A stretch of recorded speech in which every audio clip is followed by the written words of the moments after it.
How do you do? Jen and Cam feel it would be unkind to present this program without a friendly word of warning.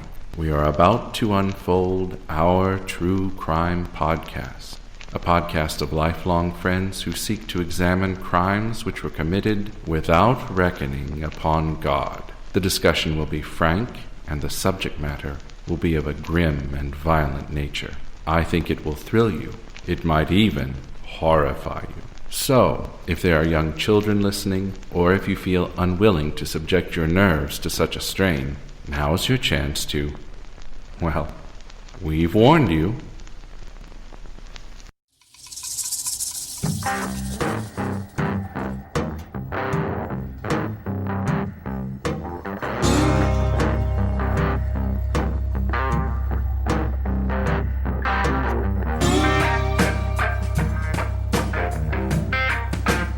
Hey, Jen.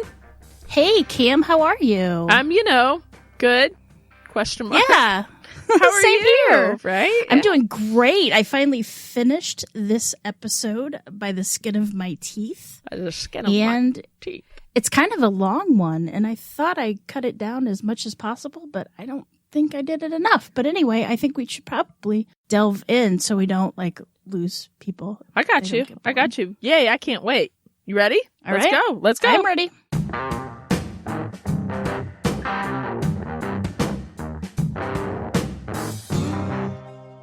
Phyllis Steve, a New Orleans resident, was 39 years old in 1970. He was looking to invest $15,000 of inheritance his mother had left him.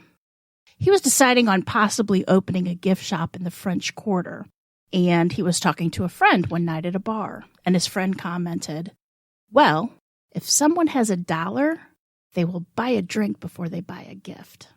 So, then and there, Phil decided that he was going to open a bar. Not just a regular bar. He was going to open a gay bar. But just not any gay bar. Oh. He wanted the gay bar, unlike any of the others in New Orleans. He wanted a nice, respectful place. And not that any of the other bars in New Orleans wasn't respectful, but he didn't want any hustlers or any illicit sex in the bathroom. He wanted a nice, respectful place. He didn't want any illicit sex in the bathroom. He didn't want hustlers trying to pick up Johns. Matter of fact, no drugs were allowed. He just wanted a safe gathering place for people to meet and not have to worry about a raid. And in fact, once he opened the bar, Phil reportedly sent an open invitation to the Vice Squad to drop by at any time. I get that. He just wanted a higher caliber clientele. He wanted a nice place relaxing for people to come and get together. I get it. Right. Mm-hmm. Even though New Orleans tolerated gays, it's nothing like the accepting and welcoming New Orleans that we know of today. In 1958, the city tried to purge itself with, quote, undesirables and deviants. Even though most of that had faded away, sometimes the police would raid gay bars and arrest people inside for minor things. Sometimes gay men would even get beaten by the police. Before the Stonewall riots, many gay men could be arrested for a handshake or simply looking someone in the eye for a bit too long, or maybe even perceived too long, I should say. Because of this, very few gays and lesbians were open about their sexuality. They were out or out of the closet, as so to speak. One of those people was Buddy Rasmussen. Buddy had served as a fire chief in the Air Force, then later joined the Navy. Phil met Buddy when Buddy was tending bar at the Caverns. Phil mentioned to him that he was going to be opening a gay bar soon called The Upstairs on 604 Iberville, right on the edge of the French Quarter. Buddy quipped, "You're going to need a bartender you can trust." And right then, Buddy was hired, and he would be the head bartender and general manager of the Upstairs Lounge. The building on 604 Iberville dates back to the mid-1800s. It once was a cotton mill, but in recent times, the three-story building was the home to cocktail lounges and bars. The first floor normally had been a bar, and in fact, the Jiminy that was on the first floor when Phil opened up the upstairs, it's still there today. And the third floor of 604 Iberville, in the 70s at least, had rooms for rent, which usually they rented to sailors. Kind of like a flop house. Mm-hmm. The second floor The second floor had only one entrance, and that was on Iberville Street. It had been a merchant marine bar, and then most recently a gay bar, but it needed a lot of work. When you opened up the door from the street, you couldn't actually see to the top of the bar. You just pretty much saw the stairwell. The stairs goes up, and then it would turn to your right. Mm-hmm. So all you saw was the stairwell. The stairwell, with stairs that probably were original to the building, had pipes running up and down the walls, and it was ugly and very uninviting. And since you couldn't see the bar from the street, due to the fact that, the stairs had a turn, those pipes were such an eyesore, and they just had to go. So Phil and Buddy draped the fabric along the walls and the ceilings, and they covered up the place, or they covered up the pipes, and it just kind of warmed up the joint a little bit, kind of made it a little bit classier. Yeah, that's cute. I like it. Phil also installed a new automatic door closer to the fire door that led to the bar. That way, no one could accidentally leave the door open to let all the nice, cool air out, since they installed an air conditioning unit on the top of one of the middle windows. The bar itself was divided into 3 rooms, and they were divided by little archways. The first room housed the actual bar, and it was a long bar. It was about 28 feet long, and it was topped with a reddish-orange-colored laminate, and 22 red-padded chrome stools pulled up right next to the bar. 1970s. Oh, trust me, listen to this. Phil covered the walls in a red flocked wallpaper, and then added indoor-outdoor carpeting that matched the bar top. In a bar? Lovely. In a bar. Woo, lovely. The 1970s posters that were hung on the wall, the infamous naked Burt Reynolds that, remember when he was laying on the Playgirl. Oh my gosh. Bearskin I rug. So do. Mm-hmm. Also, the other poster, Mark Spitz. Remember, in his little tiny bikini bottoms, yep, and then he had all those shorts. medals around his neck. Yep. I totally. They threw those up on the wall, and the bar had huge windows. Like when you go to New Orleans, you see like a lot of the old buildings downtown. The windows are huge. Yeah, they're pretty much floor to ceiling. Floor to ceiling. Yeah. Right. Mm-hmm. And when most places have a balcony, but this place, for some reason, I don't know if they never built a balcony or if they got rid of the balcony. Mm-hmm. I don't know what it was. But, when the windows would open, somebody could totally walk out of the windows. Being drunk. I just had this thought, too. Maybe they didn't build a balcony because it was a gay bar, and if a couple went out there and kissed or held hands or whatever, and somebody saw them, that would be a huge problem for them. Well, it was originally a cotton mill, so maybe they just didn't put one on for the cotton mill. I don't know. Okay. But anyway, to keep people from falling out, before Phil even got the bar, there were bars on the windows. These aren't the kind of bars that keep burglars out. These are thin bars to keep people from falling out, not to keep from getting in. Right. Keep them in, not out. Gotcha. Right. The bars were spaced far apart. And in fact, Buddy was able to squeeze through the bars at one point to clean the windows. Oh. He fashioned a belt around the bar. I was going to say, was he a little guy? He had to be kind of little then, right? He was kind of little. And brave. Yeah, I'm not really. Because no way. Well, he was an ex-fire chief and military man. Yeah, he knew. Okay. The ceilings had been lowered a bit years earlier. And, it was the drop ceilings that had those acoustic tiles, right? Yes. Ugly. We have them in our basement. Hate them, but we needed to have them when we updated the basement. But soon, Phil and Buddy just covered those with fabric also to get rid of that unsightliness. Phil and Buddy also built a platform with stairs leading up to it and placed a baby grand piano that Phil had bought. And you would think that it would make everything so crowded, but there was still plenty of room for everybody to get around.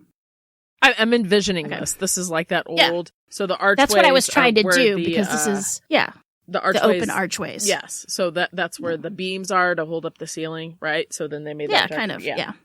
Now in the second room there were tables and chairs for patrons to sit and chat. Phil and Buddy built a dance floor and they raised it off of the floor. Ooh, they fancy. built it was a platform and they raised it off the floor. Disco. So the people in the downstairs bar couldn't hear the people stomping around over their heads. Oh.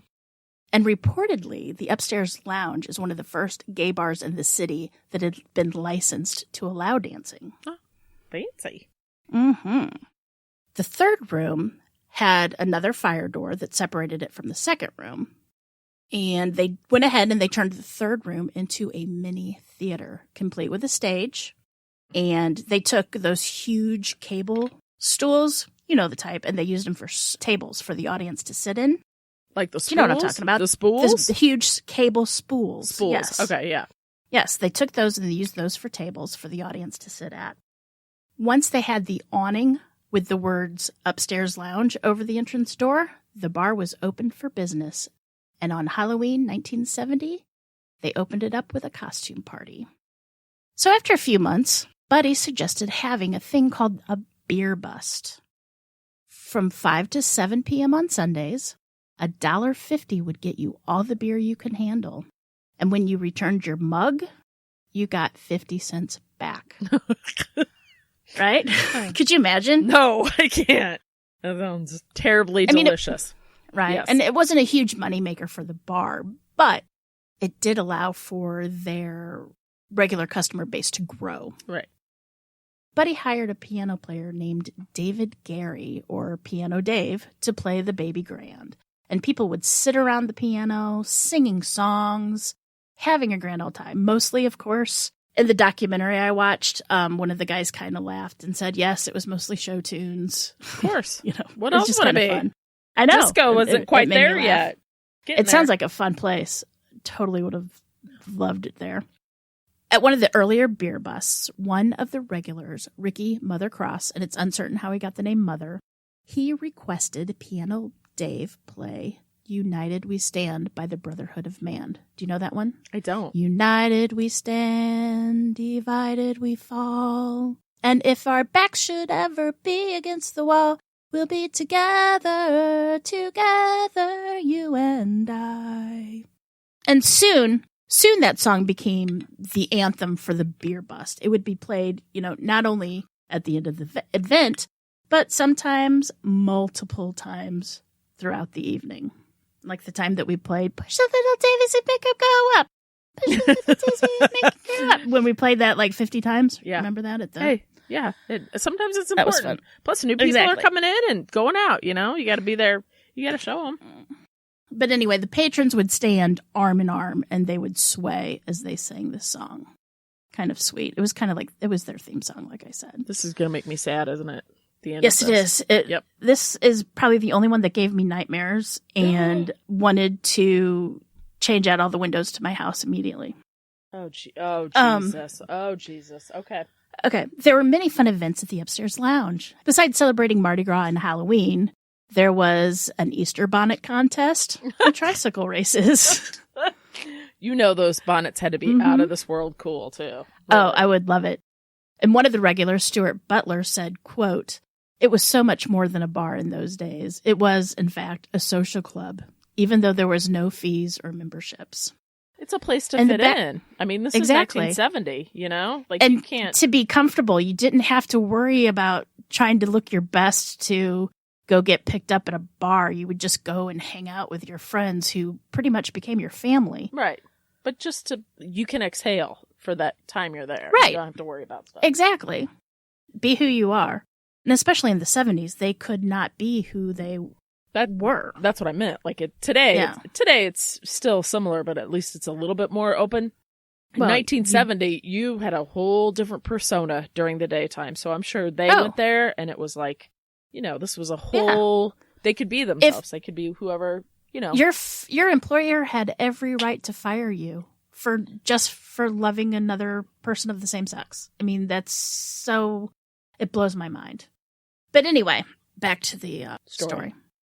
In the back room, or the third room, the patrons would put on plays. Now, these plays were kind of like the melodrama type, but being it was in a gay bar, everybody called them Nelly dramas, which I thought was kind of funny. Nelly is kind of a slang word for effeminate gay men. And Nelly's also a rapper from St. Louis. Nelly and the Lunatics. I know. The casting was purely Shakespearean, meaning they used the men to play women's roles. And sometimes, if there was a female that would come and be in the play, they would take the men's role. Phil would have bowls of popcorn on the table, and whenever a villain would appear, the crowd would throw popcorn at them. And it became so popular that the plays would be held to raise money for certain children's charities. Now, like I said earlier, for a short time, the Metropolitan Community Church was held services in the back room. And the MCC was founded in 1968 by a man named Reverend Troy Perry. And he founded it in his living room in Los Angeles. And basically, it's a Christian-based church served, or should I say serves, because it's still going strong today. They serve the gay community, and not only do they serve them in a spiritual way, they also give social guidance.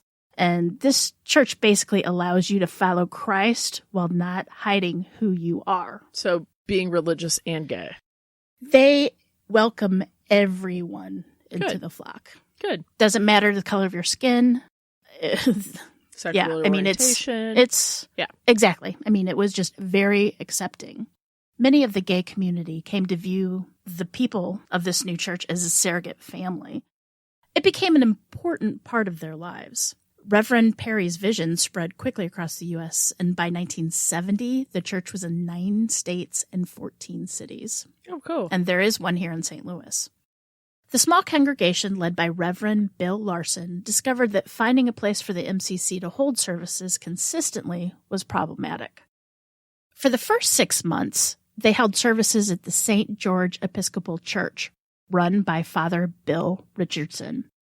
That was until members of Father Richardson's congregation became upset. How's this for drama? There's Karens even back then.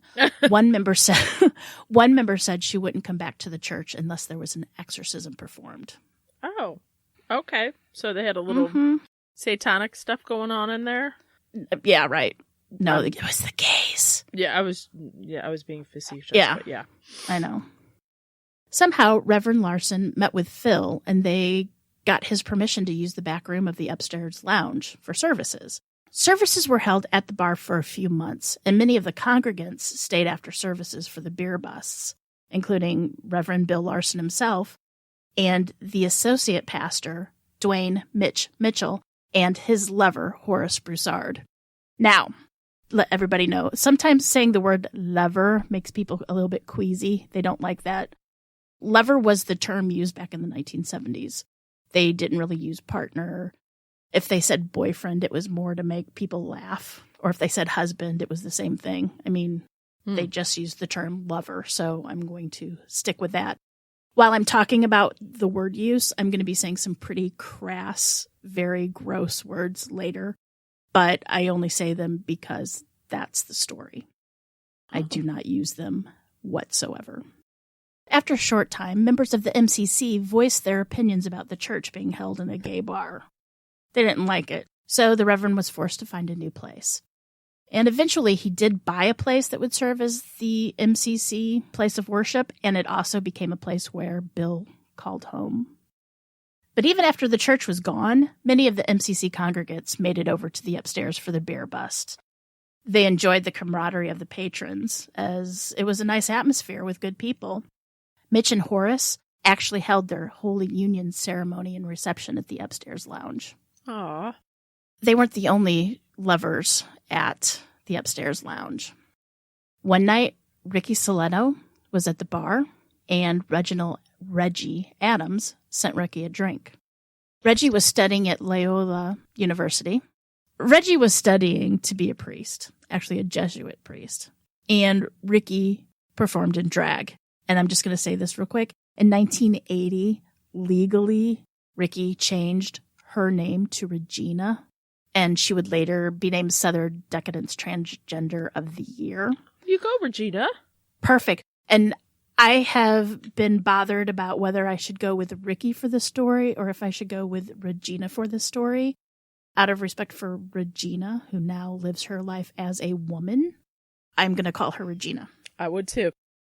I don't know the etiquette, I guess, on this. I think you're right. Like, Regina, that's a whole nother person, a whole nother lifetime, right? So I've seen pictures of Regina during this time, and she may have been living as a woman then. All the literature I've read have called her by her birth name, Ricky. Okay. So I'm making the decision to call her Regina if that is wrong. Unless Ricky is important in the story, meaning like the name. They're all important in the story. But I mean, unless the name has something, I would use Regina. Because that's who they are now. So anyway, Regina and Reggie, couples.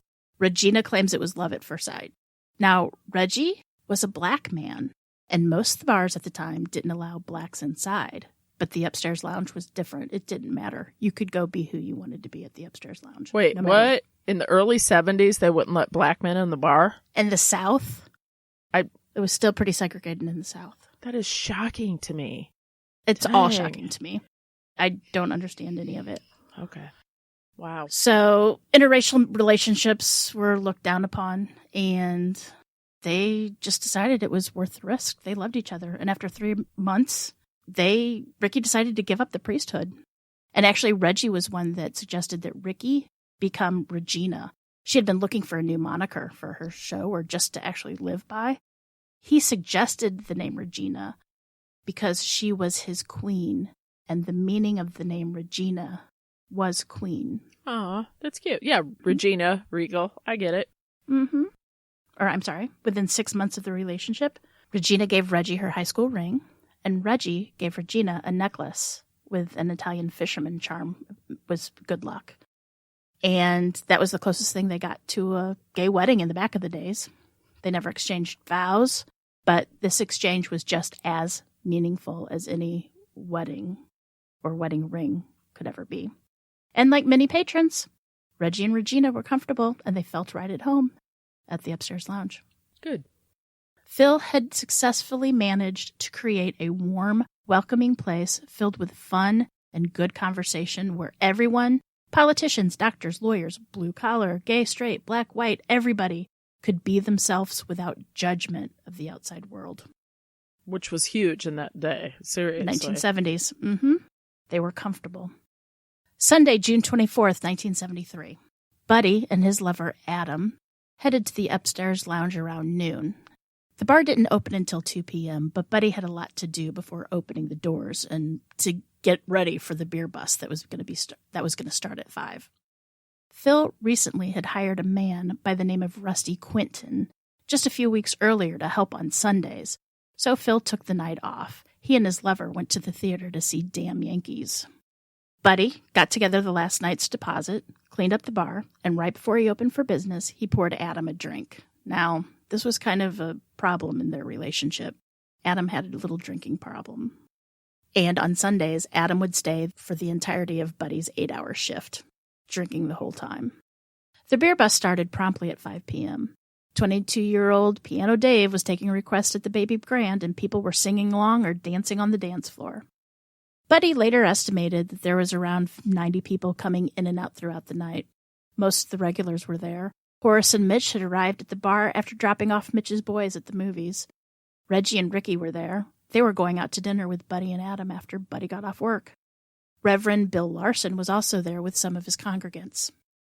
While Rusty was refilling pitchers of beer and Buddy was busy at the bar, a drunk, dark-headed man, later identified as Roger Nunez, started looking at the peephole in the stall, harassing people. Roger had been to the upstairs lounge a number of times, but nobody really knew his name or who he was. They just knew that they didn't like him. In the documentary, people said that they would see him and people would just kind of groan. You know those types. Oh, yeah, I do. You are those types. Thanks, Jen. I hate you. When patron Michael Scarborough used the restroom, Roger propositioned him.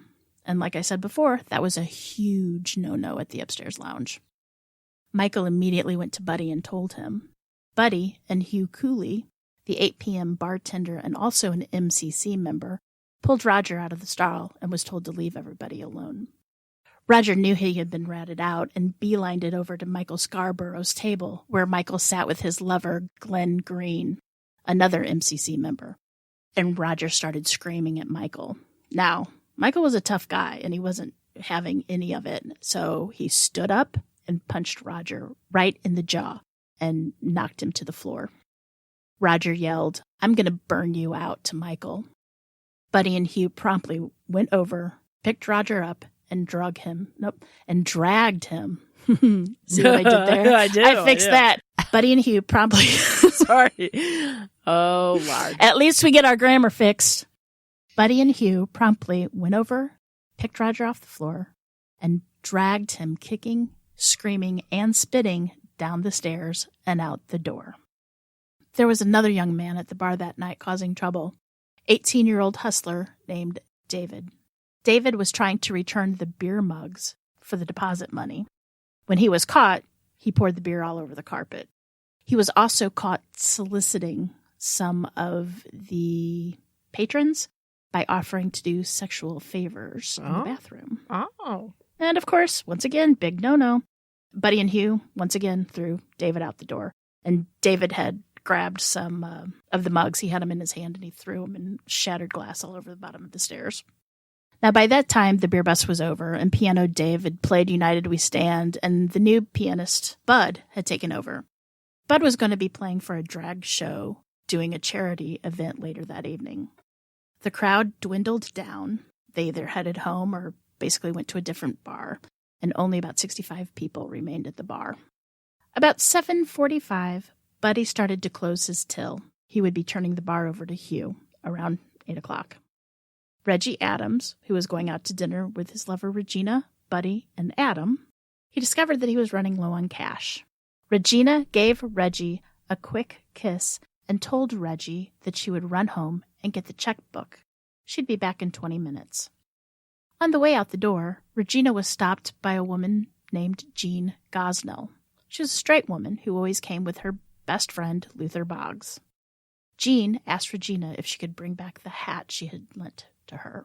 She would be needing that hat in the next week. At 7:53, a woman, Catherine Kirsch, that lived across the street from the upstairs lounge, stepped out to get a pack of cigarettes. She heard someone scream fire and noticed flames on the bottom of the stairs of the upstairs lounge entrance. She ran into the bar called the Misship and told them to call the emergency fire number. Remember, 911 didn't exist back then. Mm-hmm. Harold Bartholomew, a lawyer, was driving by with his kids when he saw black smoke coming out from the upstairs lounge, and he stopped. He later recalled the staircase as a door to hell. Mm-hmm. At the bar, the buzzer that was put on the fire door for cab drivers and deliveries kept buzzing. Now, Buddy was confused because no one had called a cab, and the buzzer kept going off. So Buddy asked Luther Boggs to see who was at the door. When Luther opened the door, flames exploded 44 feet back into the bar. Luther's clothes immediately caught fire. In the book, The Upstairs Lounge Arson by Clayton Dellery Edwards explained what happened. Quote, "A spring was supposed to close this fire-rated door. At the very moment it was most needed, it malfunctioned and remained open. Because the fire came from downstairs near the street entrance, and because the door to the lounge did not close properly, the stairwell acted as a massive chimney flue, funneling heat, flames, and combustible gases into the lounge." Unreal. Chaos. One survivor compared it to a flame shot from a flamethrower. Another described it as a big block of fire. And just like that, everything was on fire. The patrons that were singing at the piano were now screaming, trying to find a way out. One man took a chair and smashed the window leading to the fire escape. Once on the fire escape, he saw that there was no way down to the street. So he jumped over the rail. A man from the bar down the street took a pitcher of water and put out the flames on his body. Jean Gosnell and Luther Boggs followed. Luther was on fire and panicking, of course, and he started pushing Jean through the window. Well, unfortunately, he pushed her head into the window and broke out her front teeth. Oh. Jean climbed out the window but was afraid to jump, so she climbed to the fire escape and waited on the 3rd floor to be rescued later by the fire department. Luther, whose body was in flames, leapt off the fire escape. His flesh was dangling from his hands, and people below tried to smother the fire with a blanket. Buddy jumped from behind the counter. Remember, he was an Air Force fire chief in the past, and he took charge. He told his lover, Adam, to get up and follow him. Buddy walked through the bar yelling at people to follow him. As he would walk past people, he would grab them and yell at them to come with him. Buddy knew there was a fire exit in the second room, and many people did follow Buddy to this fire exit, but unfortunately, many people had been drinking for hours. They either didn't understand what was going on, what he was trying to do, or they were just too scared to even move from where they were standing. I mean, this happened in seconds. I know. It's awful. That would be... I'm putting myself there. I can't even... Chaos. Yeah. Buddy managed to get about 25 people out through the fire exit onto the roof. They then went through an apartment window and came out on the street at 606 Iberville. Most of them were not burned. Although many of the survivors were not scarred physically, they would be scarred emotionally for life. Buddy and 3 other men turned back and went inside the burning bar. The 3 men were Ricky Everett, Mitch Mitchell, and Mother Cross. Ricky made it to the doorway of the second room, but just something made him stop. And then he watched Mitch walk into the flames looking for Horace, the love of his life. Later, the burned bodies of Mitch and Horace would be found. I can't even say this. I know. And I worked on this thing for fucking 3 weeks. I'm laughing at that, not the other thing. I'm just thinking, like, and I get it, like, you want to go back in there, but you're going to die. Like, you can't. If you make it out alive, you need to stay out. Easier said than done, I know. Mm-hmm. Later, the burned bodies of Mitch and Horace would be found together as Mitch's sons waited for them to come pick them up from the movie theater. Mother Cross laid on his stomach and crawled on the floor, searching for his lover, Dean, or pretty much signs of anyone, really. But couldn't find anything. The heat was intense. Buddy grabbed Mother Cross and told him that Dean had made it safely outside. Buddy then stood at the door, calling and waiting for anyone to hear him. There was never an answer. No one answered him. When the flames got too close for him to be safe, Buddy had to close the second fire door between the lounge and the theater. He got himself out of the building and stood with the crowd on the street, and it would only be a few minutes before Buddy realized that Adam was not in the crowd. Those kids waited until 1 o'clock in the morning, and they finally had to call a neighbor. Come get them. Mm-hmm. Others still inside rushed to the huge windows trying to get out. Some windows opened, and others needed to be shattered. Ironically, the bars that were put on the windows to keep people from falling out ended up being what caused their death. The lowest horizontal bar was 14 inches from the windowsill. The vertical bars were 10 inches apart, and unless you were very thin and agile, you would not escape. Rusty Quinton was the first to squeeze through. Only 12 people escaped from squeezing through the bars. Francis Dufresne was one that got out through a window. He sustained third-degree burns over much of his body. Francis said, quote, "These days, being gay is all about muscles.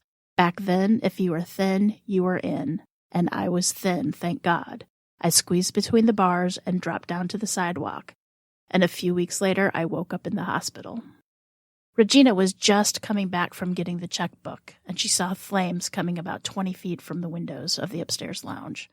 She now recalls that she just stood in the street, searching the crowd for Reggie's face, and then screaming. I forgot she left. Mm-hmm. In the corner window, Reverend Bill Larson tried to climb through the lowest of the horizontal bars. Suddenly, the window came crashing down on him, pinning him to the windowsill. Once he freed himself out from under the window, he managed to break the glass. He tried to squeeze through the bar again, managing just to get his head and arm outside the window before he became trapped. No matter how hard Reverend Larson tried, he could not move. He screamed, "Oh God, no," as the flames overtook his body. An air conditioning unit fell from the third-story window, hitting him on the head. It would take hours before the officials would remove his charred body from the window. Oh my God. That's awful. The first fire truck got there within 2 minutes of the emergency call. The other 3 were there 2 minutes after that. Most everyone that would survive the fire was out by the time the trucks arrived. Now, this has never been confirmed, so it's just hearsay. But one man that had escaped the bar fire said as he was coming out, he overheard the conversation by 2 of the firemen. The first fireman said, "We can't get up there." And the other replied, "Oh, fuck it. It's only faggots. Let them burn." This was mentioned in the book Let the Faggots Burn by Johnny Townsend. The author interviewed as many of the survivors as he could, and honestly, reading this book really brought the tragedy to life and even more heart-wrenching than it already is. Johnny Townsend never did name the man who said it, so I can't say if it's correct or not, or if it even happened. All the survivors watched from the street in horror as they saw their friends in the windows, frantically trying to escape the inferno. They were being burned alive before their eyes.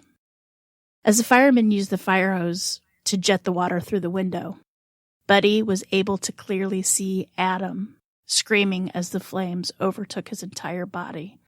He had been too afraid to leave the bar stool. He had just froze in place.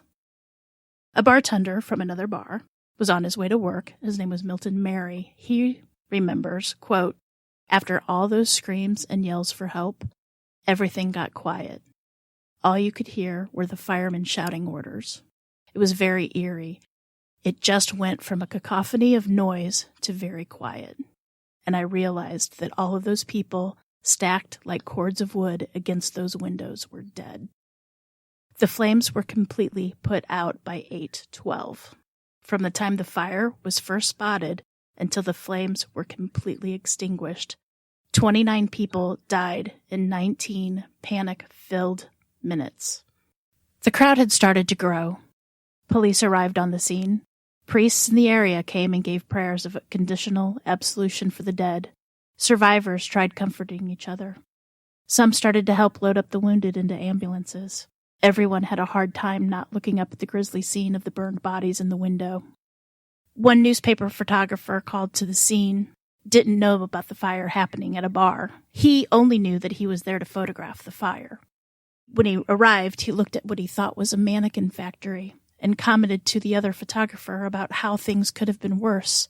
At least the only things that were damaged were mannequins. Ugh. To which the other photographer said, "Those aren't mannequins."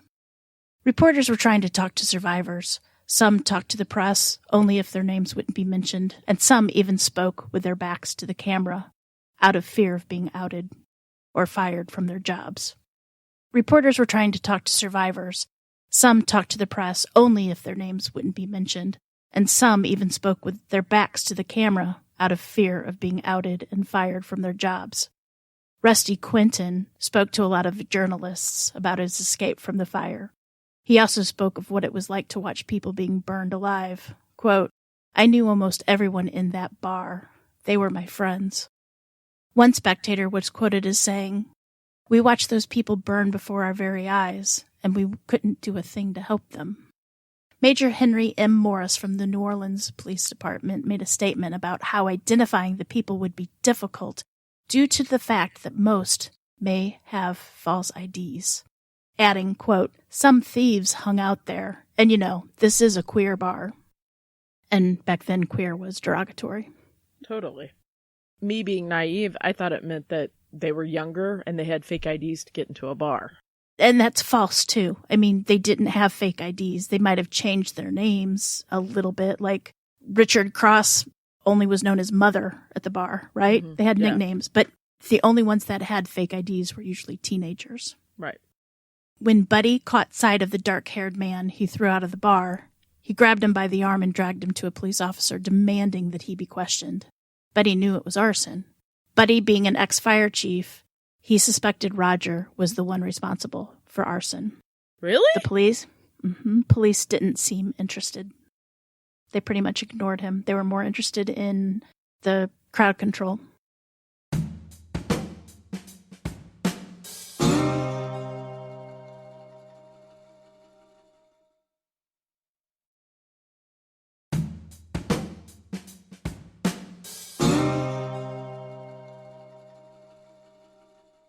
Most of the injured, about 15 people, went to Charity Hospital.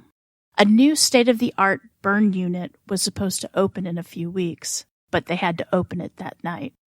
Luckily, most that went to the hospital survived and had to undergo months of painful skin grafts and therapy. 3 of the most seriously burned would later pass away. And, in the documentary, they spoke about how seeing this on the news and everything on the Sunday night, how they all weren't out at work because they couldn't be. They had to go to work the next day and pretend like everything was okay, and pretend that they hadn't even heard of the bar, and pretend that they didn't lose all their friends. Wow. Yeah. Could you imagine? No, that's awful. The city's emergency personnel were later criticized for leaving the bodies in the window where people can see them for such a long period of time. Were they insensitive, or were they just homophobic?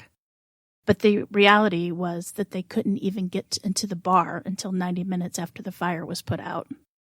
The fire had burned at such an intense heat that the room needed to cool before it was safe to enter. There was also the sickening smell of burnt flesh, which caused firemen to take little breaks to regain their composure. Then, dealing with the bodies was a process within itself. There were 17 corpses alone stacked at the corner of the window, and they were all intertwined. The coroner's assistants had to untangle the bodies 2 at a time, and they had to decide which pieces went where. Ugh. Photographs then had to be taken, and then they were placed in the bags with any identifying objects like keys, wallets, or jewelry. They did find some bodies by the bar, some were under the piano, and some were in the bathroom. And then while searching the scene, investigators came across a 7-ounce can of lighter fluid at the bottom of the stairwell where the fire had started. Reverend Troy Perry, founder of the MCC, was notified of the fire. Other members of the MCC and other gay advocate group leaders headed to New Orleans to help with the press and to set up a memorial for the dead. When one of the men arrived in the New Orleans airport, he mentioned to a man that he was in town because of the tragedy. The man laughed and said, quote, "What tragedy? I don't know of any tragedy. Only some faggots got burned." That wasn't the last time derogatory things were said. Many horrible jokes were made, such as, question, "What major tragedy happened in New Orleans on June 24th? Answer, only 30 faggots died, not more. The joke that would live in infamy was made by a New Orleans radio host. He said that the best way to dispose of 30 gay men was to, quote, bury them in fruit jars. I don't even know what that means. Well, there were so many people. A fruit jar, gays were called fruit. I know, fruits. But... They were burned to a crisp. There were ashes. Stupid. Idiot.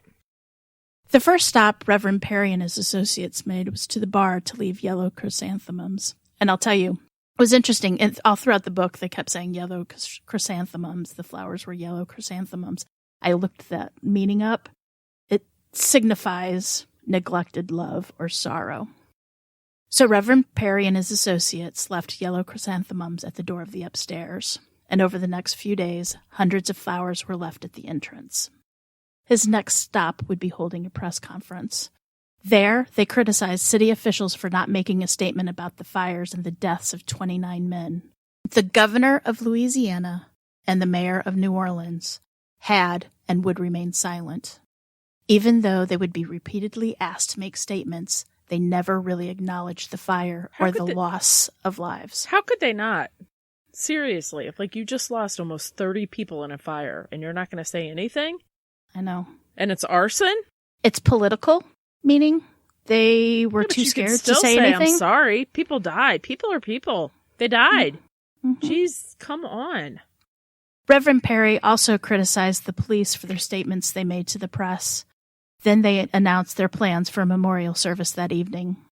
Reverend Perry at first had problems finding a church to hold the memorial service. Some of the churches he called were rude to him. They laughed at him. Some even hung up on him. Thankfully, Reverend Bill Richardson of the St. George Episcopal Church came through for the MCC once again. Not many people attended the service. Many people either hadn't heard about it, many people were still in shock, and others didn't really know who to mourn because the dead had not been identified yet. But there was probably around 30 people that attended. That's it? Reverend Perry, they were afraid. They didn't want to come out to be outed. You'd still be friends with Or they were somebody. too in shock. Yeah. It was a different time. Little sidetrack here. Joan Gosnell, she was straight. She survived. She was in the hospital and she had skin grafts. And later she lost friends because they automatically assumed she was gay and lesbian. She even, while she was in the hospital getting skin grafts, they fired her and replaced her with somebody else. Of course they did. Mm-hmm. Her job. Yeah. Mm. Reverend Perry started the service, quote, "Somebody said that the fire killed just a bunch of faggots, but we knew them as people, as brothers and sisters, and we will never forget them." He also asked for prayers for the arsonists because they have to live with themselves. The next day, Reverend Richardson received the call from the bishop of the Louisiana Episcopalian Church. The bishop was very angry about the service being held, and the reverend was upset and wanted to resign. He sat down and wrote a letter to his congregation, and he stated, "St. George is not a private club, but a house of God." And he explained why allowing the service to be held to the church was a good thing. Quote, "Would Jesus have barred these grief-stricken people from his church? If any members still feel that our church is to minister only to the select few and not to the whole community, then I shall seriously consider resigning as your rector." He did not have to resign, thank the Lord. Good. Now, Archbishop Philip Hannon of the Catholic Church never once made a public statement about the fire in the upstairs lounge. He never offered prayers for the dead. He never offered comfort or support for the victims' families or friends. Not one comment about the deadliest fire in New Orleans history. However, he did instruct his clergy not to give any Catholic funeral services to any of the victims, nor would he allow them burial in Catholic cemeteries. Archbishop Hannon died in 2011. He never did speak about why he wouldn't allow Catholic burials for the victims, even when he was given a chance to explain himself.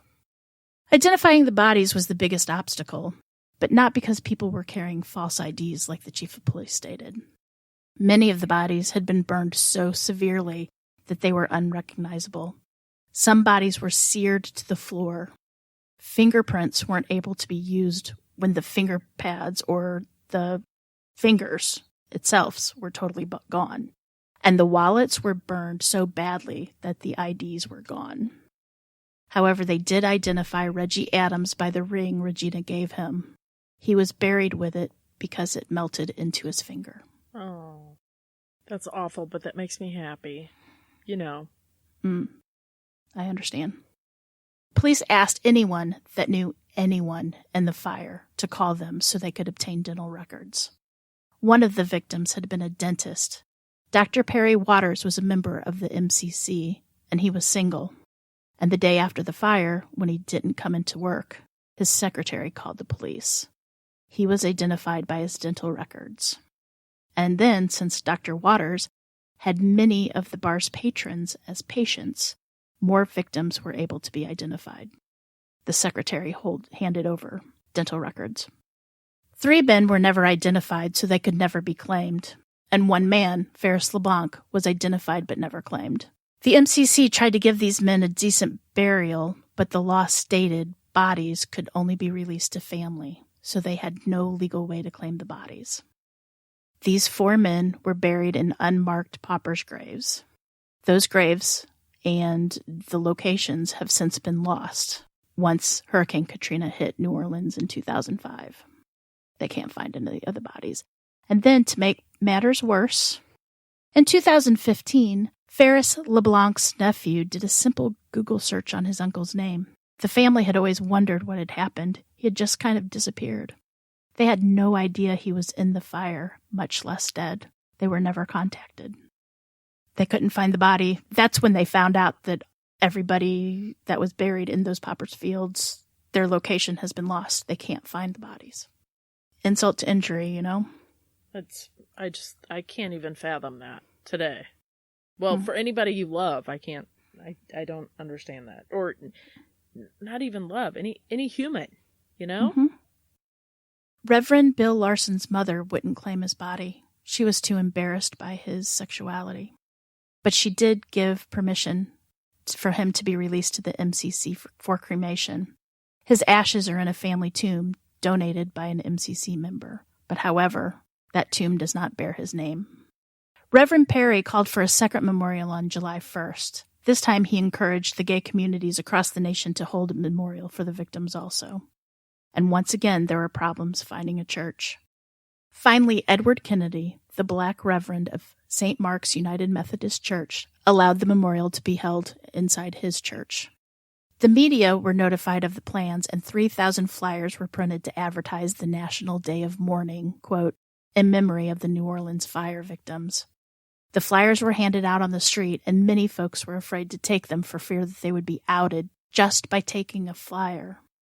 To the surprise of Reverend Perry, many businesses in the area hung up the flyers, including those businesses run by straight individuals. Good.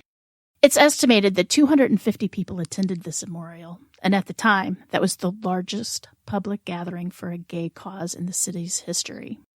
Many patrons of the upstairs lounge attended. Bishop Finis Crutchfield of the United Methodist Church of Louisiana came to the memorial just not to show his support, but as he told Reverend Perry, quote, "By my presence, I want every Methodist to know Reverend Kennedy is not a renegade pastor acting without permission." You mean he's a compassionate person? And he follows the word of the Bible. He follows Christ's teaching, yes. It's very nice. It's, shocking. Almost as if they should. Huh. Mm-hmm. The fire marshals seemed to be investigating the fire more than the police. And honestly, the police kind of really did screw the pooch on this. Arson was suspected from the start, but there was no motive. Reverend Perry had already suspected arson since 2 of his churches had been set on fire. How is that not a motive? It's a hate crime. That's such a motive. You don't even have to know them. I know it's 1970. That wasn't even thought of back then, though. Come on, though. Of course it is. Look at the harassment that gay people have had to deal with over the centuries. I mean, come on. Of course that's the reason. Buddy had always suspected Roger Nunez of setting the fire.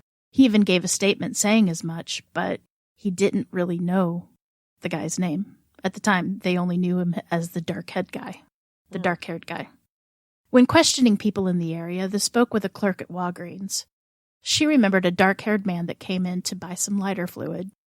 In the police report, she said, quote, "He appeared to be gay because he was soft-spoken, and the way he carried himself, and he had feminish traits.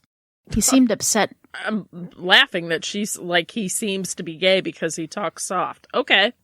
He seemed upset and drunk, and his hands were shaking. He wanted the 4-ounce tin of lighter fluid, but we only had in stock the 7-ounce can, so he bought that. I'm just shocked. And I know, 1970 was so long ago, but it was also so not that long ago. 50 years ago. Well, I know that you don't have to point it out because that's, we already talked about that. Mm. When the detectives found Roger, they thought he was intoxicated, but they were informed that he had actually just had an epileptic seizure. They took him to Charity Hospital, and it was discovered that Roger was also suffering from a broken jaw. That's because he was punched, right? Mm-hmm. Roger needed surgery and would have to stay in the hospital for a while, and it was agreed that the hospital would keep the police updated on Roger and let them know when he was released. Now, mind you, this is a suspect for arson. Did they put a guard outside his room? Did not. They did not. Not even arson. 28 people murdered. 28 people dead. Mm-hmm. Murdered. On July 7th, the officers went back to the hospital to check on Roger, only to find out that he had been released earlier the previous day. The police claimed that they were never called, but later the fire marshals would find evidence that that was not true. The police officers supposedly tried searching for Roger, but reports of the following days showed that they might not have been looking too hard. On July 15th, the New Orleans Fire Department's chief, McCrossan, made an announcement that the fire in the upstairs lounge was officially arson. July 17th, the police once again got a call from the fire marshal's office telling them they needed to speak to Michael Scarborough. Michael had been transferred to a hospital about 90 minutes away. Although he corroborated the stories of all the others at the bar that night, he did add a new fact.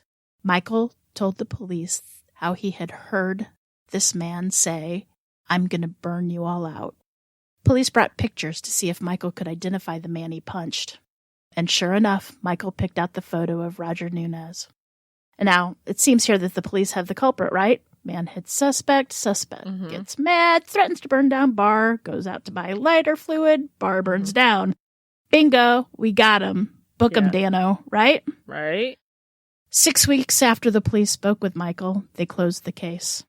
The report states they claimed that Roger Nunez, quote, could not be located for interview, and described the fire as being, quote, undetermined origin, and the witness's testimony was, quote, conflicting in content.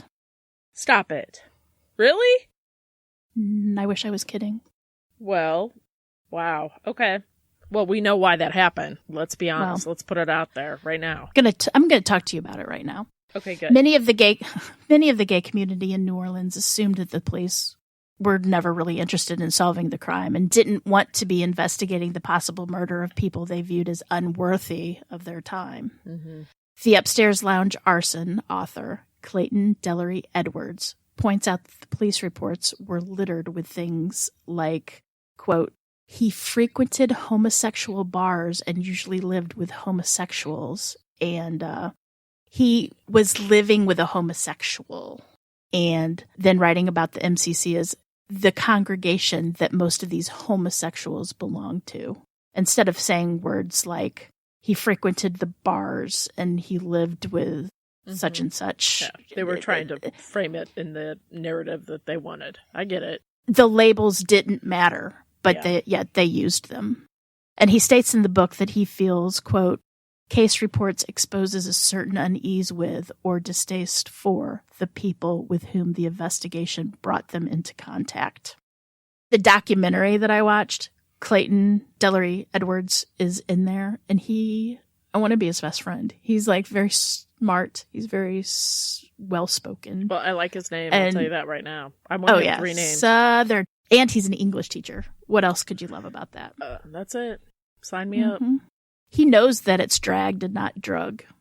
He probably does, for sure. And you know what? He would probably tell us that, but to the side. You know what I'm saying? Exactly. Mm-hmm. Yeah. In 2013, one of the detectives did an interview with Time magazine. He said, quote, there are a lot of times you'll know. You, as an investigator, will know what happened, and you know who did it. But legally, if you don't have any teeth to sink in to arrest someone, you'll just have to wait. Yep. I'm sure in my heart of hearts, this is the guy who set our fire. It is. But he should have gone after him. That's all. They shouldn't have closed the case. They should have left it open. But it has to be such a hard thing to do. You know what I mean? Like, to know somebody did something is way different than to be able to prove it. So I get that. They should have kept it open. They knew it was Arson. They shouldn't have closed it within 30 days. If this happened today, it would be a whole different story. If those were 28 babies or 28 children or 28, women in a women's shelter, it would be different. But they were gay, and that's all there is to that. It's 1970. It's horrible. It is horrible. It is horrible. The police may have given up, but the fire marshals never did. In September, fire marshals were able to locate Roger Nunez and brought him in for questioning. After the first session, they decided to do a polygraph. But since Roger was prone to seizures, the lie detector would prove to be ineffective. They settled on the Dektor, DEKTOR, Psychological Stress Evaluation, or PSE. The PSE was designed to hear stress in vocal cords when the brain was forced to contradict a statement it knew to be false. And much like the polygraph, the results would not be admissible in court. According to the fire marshal's report, quote, Mr. Nunez showed stress to pertinent questions about the case. Some of these questions were, did you set the fire at the upstairs lounge? And did you set fire in the stairway? 13 questions in, and Roger's attorney advised him to stop. Although they knew they had their suspect, they didn't have any evidence or a confession, and they had to let him go. In May of 1974, Roger married an older woman. She was 49 and he was 27. What? Oh. In fact, her name was Elaine, and just like many gay men in the area, they had a hard time accepting. They either wanted to fit in socially or they had a hard time accepting who he really was. And from what was said, it seems like Roger had a hard time. He was raised in a religious background. You know, the people of the day actually believed being gay was a psychological disorder. So he was fighting demons with himself. Hey, that's all fine and good. That, you know what? I feel for you. It's awful. However, you don't kill 28 people. I'm sorry. Well, there's a difference. Just listen. Roger's seizures were happening more frequently, and soon Roger would be admitted into surgery to remove a tumor on the right frontal lobe in his brain. Elaine would later tell investigators that Roger told her he was gay after their wedding and that they had never had sex. And technically, they didn't even live together. She slept in the house, and Roger slept in a trailer out back. How would you even get into that kind of a relationship? Wouldn't that come up earlier? Like, did they kiss before?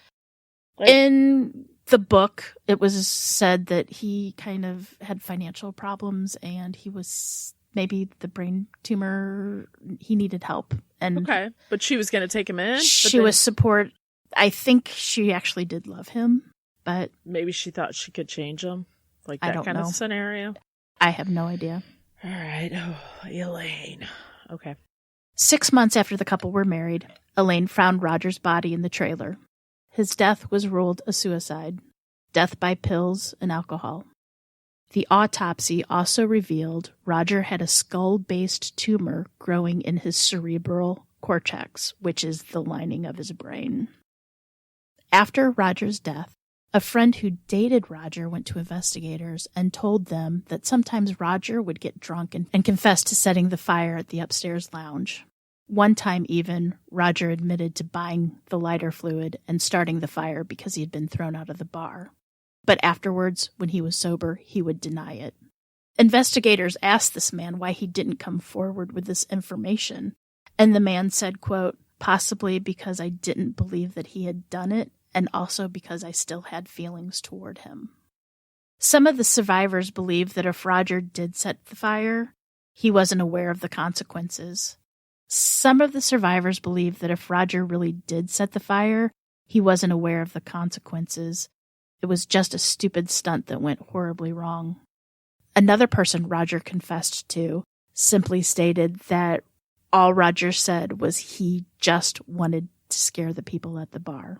I get that. He probably bought that little thing at Walgreens. I mean, obviously, this wasn't a well-thought-out crime, right? Well, he wanted the small exactly. tin, but they didn't have the It was small almost tin. like, I'm going to show you, not Right. knowing like what is going to happen.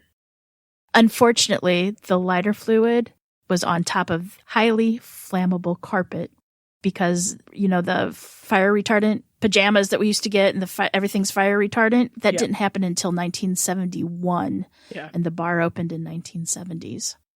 But with the lighter fluid, the flammable carpet, and then the dried out wooden stairs that was possibly like 150 years old or so. Yeah. It just turned out to be more than Roger bargained for. Not that I'm saying, but I'm just saying I get it. Not that it's okay. But I think that's probably what he did. And who's to say if the tumor played a part in it?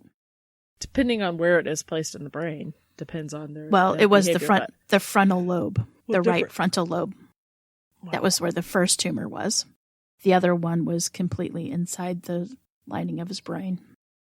Reverend Perry says in the documentary Upstairs Inferno, quote, "We will never know for sure if Roger did it, but if he did, of course he is forgiven. And if he is the one that did it, he is the 33rd victim of the fire, and we have to remember that." The June 1973 arson of the Upstairs Lounge held the most unwanted title of deadliest attack on the gay community. That was until June 2016, when Omar Mateen opened fire on the Pulse Nightclub in Orlando, Florida, killing 49 people and wounding 53 others. And after a 3-hour standoff, officers with the Orlando Police Department shot and killed him. The police deemed this incident a terror attack. This is all I'm going to say for the story. There is so much more to this, but this is so long as it is. But I urge everyone to go watch the documentary Upstairs Inferno. It's on Amazon Prime, $3.99, cheapest you can get it. Also, go get the book Tinderbox, The Untold Story of the Upstairs Lounge Fire by Robert W. Fiesler, Fiesler, and The Upstairs Lounge Arson by Clayton Dellery Edwards. And then also the first book that was ever written on this subject was Let the Faggots Burn, The Upstairs Lounge Fire by Johnny Townsend. Each one is a great read. And another thing I did, I listened to the podcast Beyond Bourbon Street. It's episode 66. The books, The Tinderbox and The Upstairs Lounge Arson, totally go more into detail about the police records, about everything. And it goes into detail as some people think that this started the gay rights movement in New Orleans. Other people think it's about the Anita Bryant visit when she came there and said the famous quote, "I'd rather my kid be dead than be gay or homosexual," or whatever quote that was. I mean, the whole thing is just I'm just blabbering right now, but I'm reeling about the Anita Bryant comment. Really? Yeah, really. Yeah. But I really urge everybody to go take a look, and especially the least to do is the documentary. It's amazing. You get to see Regina is there, Ricky Everett, all the survivors are doing interviews. Oh. Reverend Troy Perry is on there. He's in tears half the time. I mean, it's really touching, and it's something. It's amazing. So, well, you did a good job, and that was a lot to get through. I know that you were struggling because you bought all 3 books and watched the documentary. And listened to the podcast. And I know. And I did go through some newspaper articles, but I tell you what, the Robert Fiesler, or I can't pronounce his name, but the author of the Tinderbox and the Upstairs Lounge Arson really did fantastic historical, they did it all. There was really no need to go and read all the Times-Picayune and I think that, like, you know, this was 1970, which seems so long ago, but again, that's not that long ago considering. So I'm happy that we have made such strides, but not really. You know what I mean? Like, we've made a lot of strides since 1970. 2 steps forward, 1 step back. Right. The AIDS epidemic hadn't hit. That's another thing they go into. There was a big memorial fund set up that was kind of like a precursor to the AIDS funds. I mean, it's so interwoven, and I got lost in it. Yeah. And I cried a lot, and I got scared a lot. And the sash to one of our windows in my daughter's room is broken. And in the middle of the night, I woke up thinking I need to call about getting the windows replaced. And it's... No, I get you. It's terrible. Terrible. But that really was arson. That was murder. It was. Shame on the police for not doing more. It was a hate crime, but it was 1970. Terrible. No, I think he probably hated himself more than he actually hated. No, he was mad. The gay community. He was just a big old baby and went in there and was like, "I'm going to show you." And he did that. He was drunk. He had a brain tumor. Not to make excuses. But he didn't realize that what's going to happen. Like, you think No. You know, like when... And the fact that all the survivors forgive him for what happened is absolutely amazing. Well, and I hate that he is not here anymore to say, you know... I think he was tortured. He was a tortured man. I think he committed suicide because of it. I mean, I'm sure he knew that the brain tumor was there, or they didn't get all of it. Do you know that might have been the cause? But I think he... Was he in the area? Did he watch all that unfold? Do you know? Yeah, actually, at one point he came around the building and he claimed that he had luckily just escaped, but nobody had ever seen him back in the bar. Yeah. See, I'm wondering that. And to see that carnage and that scene, that would have to be burnt in your memory forever and ever. And that would... No pun intended, but yeah. Yeah. Yeah. I mean, what the survivors, the people that stood on the street and watched their friends burn to death, I can't was even imagine. That's horrifying. Awful. That's one of my biggest fears anyway, is to be burned to death. And it struck a chord with me. Let's put it that way. Well, you did a good job, Jen. And it's amazing how big of an incident this was, and really no one came to know about this until 2016 after the Pulse Nightclub. Well, that's when people really started to talk about it. That's why it's so amazing that I said 1970 was a long time ago, but yet not that long ago. And it really wasn't. Well, that's our lifetime, right? And this happened, and people chose to forgive it. I mean, I do got to give kudos to people for coming a long way and accepting all people, because we should, because we're all in this together, really, let's be honest, right? And so, but it's also... Well, and I had never heard about this until we were at CrimeCon in New Orleans last year, and we went walking in that freaking heat. I will never forget how hot it was. Yeah, it was pretty freaking and hot. we kind of got lost a little bit, and we came across, there's a plaque that's right outside of Iberville, and there's a plaque dedicated to everybody that was lost in the fire. And I had stopped, and I had said, did you know about this? And you're like, yeah, I think I watched the documentary on it. And I'm like, yeah, of course you did. And then, you know, but that was the first I had ever even known about it. Well, and I wanted to do this for Gay Pride, but we were off and just... I got you, Jen. I got you, Jen. That's it. I'm done. Anyway, you did a great job. That's unbelievable. Seriously. I just get so angry at people sometimes. Seriously. I know. Like, what? I'm not even going to say anything. Never mind. I was going to go on my tirade, but I won't. But anyway, Jen, good job. We're not going to keep people any longer. Stay tuned for, next week, another episode, blah, blah, blah, blah, blah. But until that time, Jen, remember, lock your doors. And keep passing by those open windows. And bye-bye. Love ya.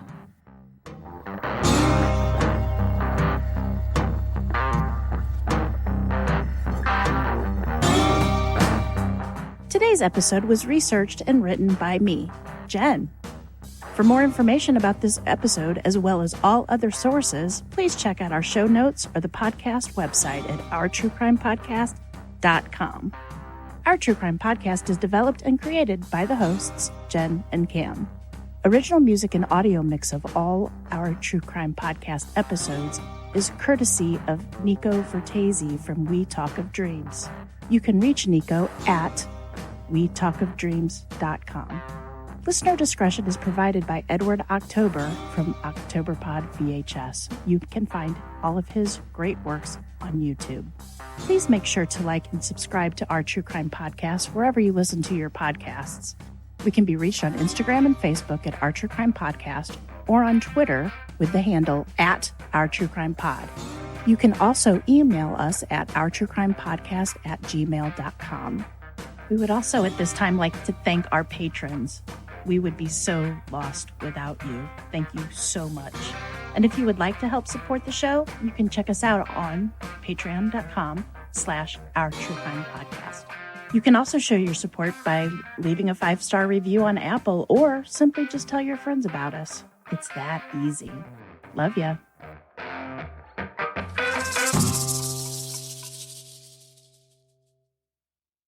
I'm singing the Fancy song.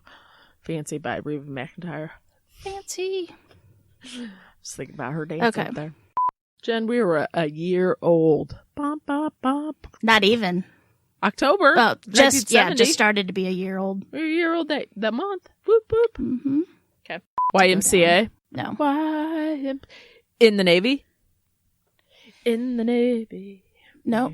In the Navy. Ricky Mother Cross, we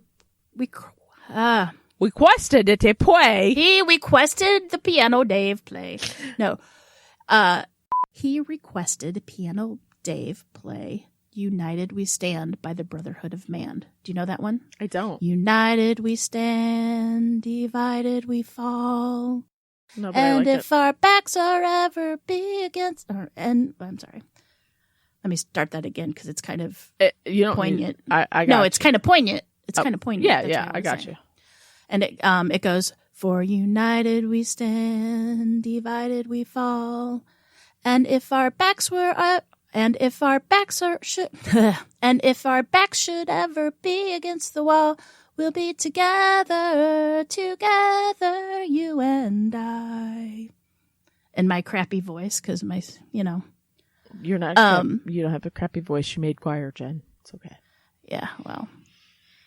Mrs. Barrett said, what makes you think you're so special that you would make the better choir? Well, at least you made one. I didn't. I was the only one. Yeah, well. Just saying.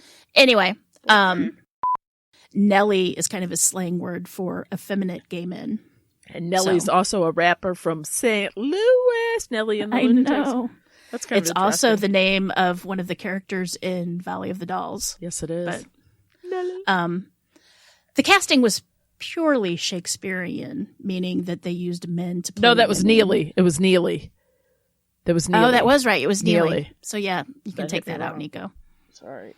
I was like, that doesn't sound right. And then I had to think about it because Trent. No, it wasn't, because it was Trent Neely. always called you Neely, remember? Yeah. Mm-hmm. Okay, sorry. Sorry, Nico. This is all bringing back memories. Okay, go ahead. I know. And it became an important, very important, I'm telling you. It's important.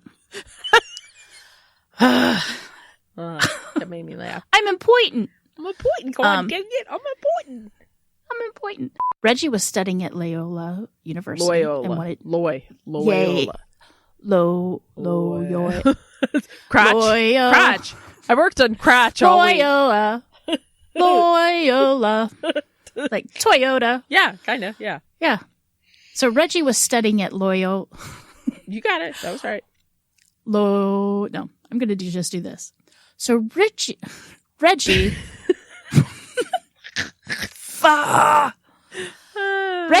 Okay, ready? Yep. I'm not even going to say it. I know you're not. That's I'm laughing. I know. I don't know why this doesn't scroll for me.